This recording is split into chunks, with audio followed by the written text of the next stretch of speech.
नमस्कार दोस्तों, करवा चौथ की आप सभी को ढेर सारी शुभकामनाएं। करवा चौथ हिंदुओं का एक प्रमुख त्योहार है। ये भारत के पंजाब, उत्तर प्रदेश, हरियाणा, मध्य प्रदेश और राजस्थान का पर्व है। ये कार्तिक मास की कृष्ण पक्ष की चतुर्थी को मनाया जाता है। ये पर्व सौभाग्यवती यानी सुहागन स्त्रियां मनाती हैं। ये व्रत सुबह सूर्योदय से पहले यानी करीब 3 या 4 बजे के बाद शुरू होकर रात में चंद्रमा दर्शन के बाद संपूर्ण हो जाता है। ये व्रत 12 वर्ष तक अथवा 16 वर्ष तक लगातार हर वर्ष किया जाता है। अवधि पूरी होने के पश्चात इस व्रत का उपसंहार किया जाता है। जो सुहागन स्त्री आजीवन रखना चाहे वे जीवन भर इस व्रत को कर सकती है। इस व्रत के समान सौभाग्यदायक व्रत कोई दूसरा नहीं है। अतः सुहागन स्त्रियां अपने सुहाग की रक्षा के लिए इस व्रत का पालन करती हैं। भारत देश में वैसे तो चौथ माता के कई मंदिर स्थित हैं, लेकिन सबसे प्राचीन एवं सबसे अधिक ख्याति प्राप्त मंदिर राजस्थान राज्य के सवाई माधोपुर जिले के चौथ का बरवाड़ा गांव में स्थित है।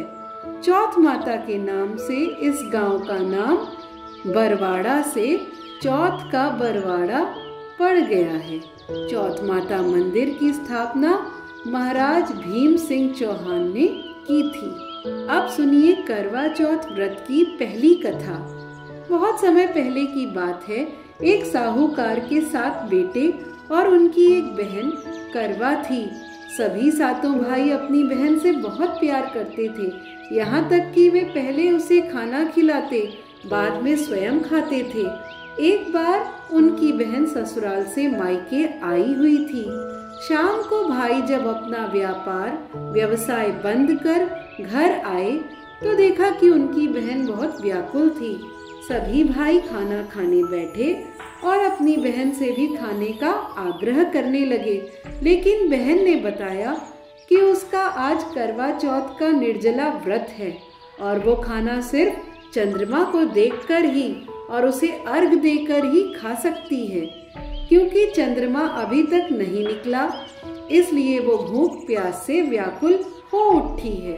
सबसे छोटे भाई को अपनी बहन की हालत देखकर रहा नहीं गया। वो दूर पीपल के पेड़ पर एक दीपक जलाकर चलनी की ओट में रख देता है। दूर से देखने पर वो ऐसा प्रतीत होता है कि जैसे चतुर्थी का चांद उदित हो रहा हो। इसके बाद भाई अपनी बहन को बताता है कि चांद निकल आया है, तुम उसे अर्घ देने के बाद भोजन कर सकती हो। बहन खुशी के मारे सीढ़ियों पर चढ़कर चांद को देखती है, उसे अर्घ देकर खाना खाने बैठ जाती है। वो पहला टुकड़ा मुंह में डालती है तो उसे छींक आ जाती है, दूसरा टुकड़ा डालती है तो उसमें बाल निकल आता है, और जैसे ही तीसरा टुकड़ा मुंह में डालने की कोशिश करती है तो उसके पति की मृत्यु का समाचार उसे मिलता है। वो बौखला जाती है। उसकी भाभी उसे सच्चाई से अवगत कराती है कि उसके साथ ऐसा क्यों हुआ। करवा चौथ का व्रत गलत तरीके से टूटने के कारण देवता उससे नाराज हो गए हैं और उन्होंने ऐसा किया है।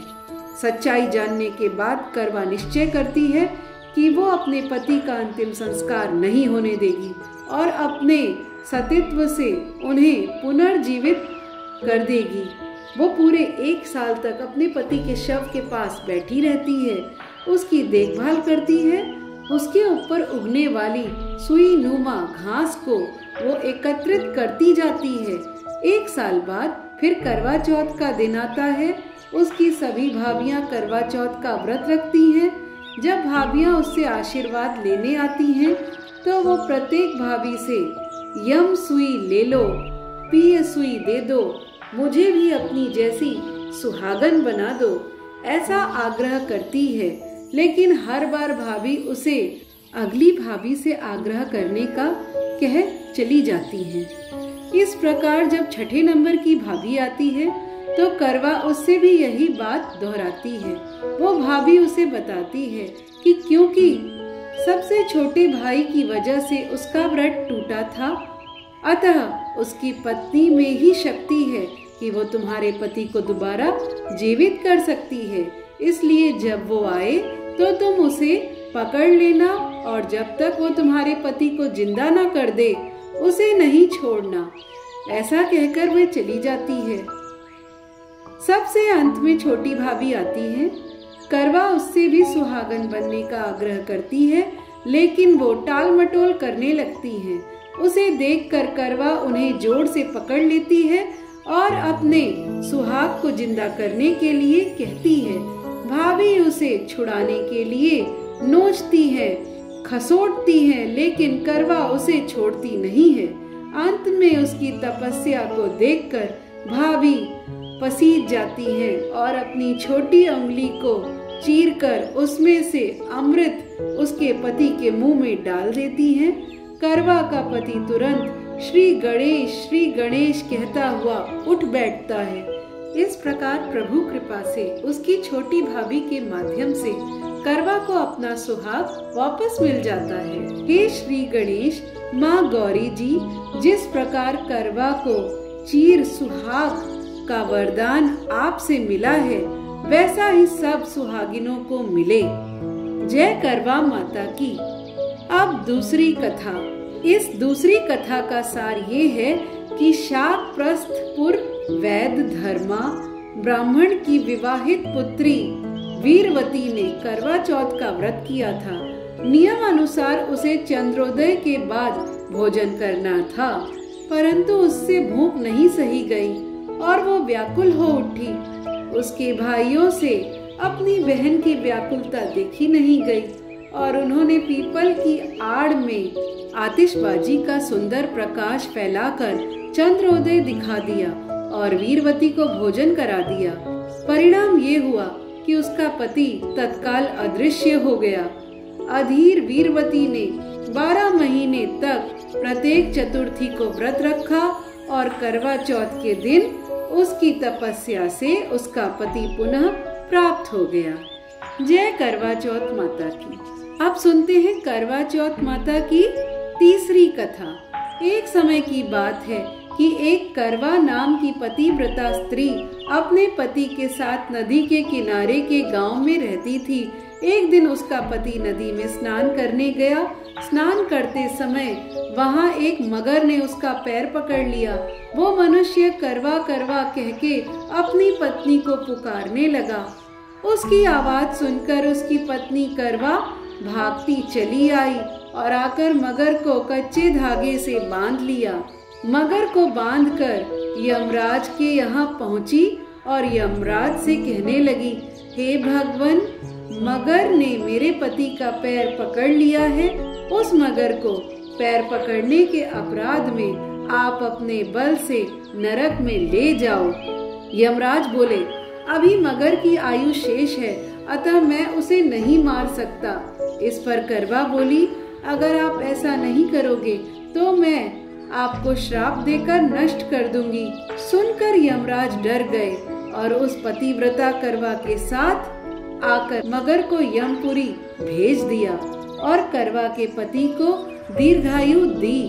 हे करवा माता, जैसे तुमने अपने पति की रक्षा की, वैसे सबके पतियों की रक्षा करना। जय करवा चौथ माता की। और अब सुनते हैं चौथी कथा। एक बार पांडु पुत्र अर्जुन तपस्या करने नीलगिरी नामक पर्वत पर गए। इधर द्रौपदी बहुत परेशान थी।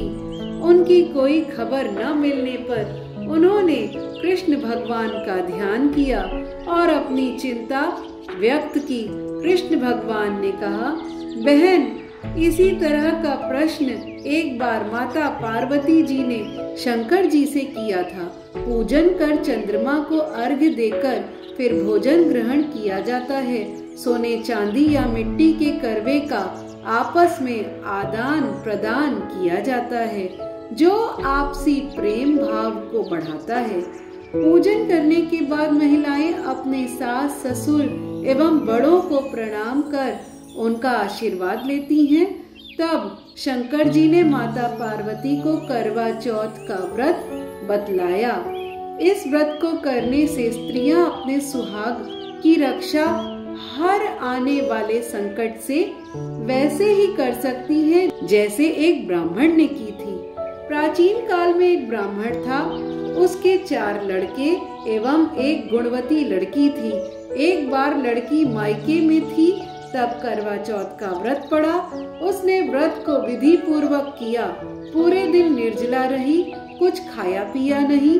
पर उसके चारों भाई परेशान थे कि बहन को प्यास लगी होगी, भूख लगी होगी, पर बहन चंद्रोदय के बाद ही जल ग्रहण करेगी। भाइयों से न रहा गया, उन्होंने शाम होते ही बहन को बनावटी चंद्रोदय दिखा दिया। एक भाई पीपल के पेड़ पर छलनी लेकर चढ़ गया और दीपक जलाकर छलनी से रोशनी उत्पन्न कर दी। तभी दूसरे भाई ने नीचे से बहन को आवाज दी, देखो बहन, चंद्रमा निकल आया है, पूजन कर भोजन ग्रहण करो। बहन ने भोजन ग्रहण किया। भोजन ग्रहण करते ही उसके पति की मृत्यु हो गई। अब वो दुखी हो विलाप करने लगी। तभी वहां से रानी इंद्राणी निकल रही थी। उनसे उसका दुख देखा नहीं गया। ब्राह्मण कन्या ने उनके पैर पकड़ लिए और अपने दुख का कारण पूछा। तब इंद्राणी जी ने बताया, तूने बिना चंद्र दर्शन किए करवा चौथ का व्रत तोड़ दिया, इसलिए ये कष्ट मिला। अब तू वर्ष भर की चौथ का व्रत नियम पूर्वक करना तो तेरा पति जीवित हो जाएगा। उसने इंद्राणी के कहे अनुसार चौथ व्रत किया तो पुनः सौभाग्यवती हो गई। इसलिए प्रत्येक स्त्री को अपने पति की दीर्घायु के लिए ये व्रत करना चाहिए। द्रौपदी ने ये व्रत किया और अर्जुन सकुशल मनोवांछित फल प्राप्त कर वापस लौट आए। तभी से हिंदू महिलाएं अपने अखंड सौभाग्य के लिए करवा चौथ का व्रत करती हैं। जय करवा चौथ माता की। हे करवा चौथ माता, जो भी इस कथा को सुनाए या जो भी इस कथा को सुने, आप उसको अखंड सौभाग्यवती सदा सुहागन होने का आशीर्वाद दीजिएगा। जय करवा चौथ माता की। आशा करती हूँ आप लोगों को ये कथा अच्छी लगी होगी। धन्यवाद। अगर ये कथा अच्छी लगी तो प्लीज मेरे चैनल को लाइक कीजिए, शेयर कीजिए और सब्सक्राइब कीजिए। थैंक यू और बेल आइकन को प्रेस कीजिए। धन्यवाद।